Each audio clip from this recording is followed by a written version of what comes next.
కవినై కవితనై భార్యనై భర్తనై కవినై కవితనై భార్యనై భర్తనై మల్లెల దారిలో మంచు ఎడారిలో మల్లెల దారిలో మంచు ఎడారిలో పన్నీటి జయ గీతాల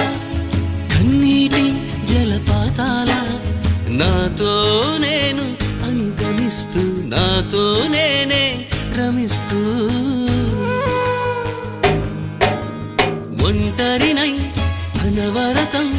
కంటున్నాను నిరంతరం కలల్ని కథల్ని మాటల్ని పాటల్ని రంగుల్ని రంగవల్లుల్ని కావ్య కన్యల్ని ఆడపిల్లల్ని జగమంత కుటుంబం నాది ఏకాకి జీవితం నాది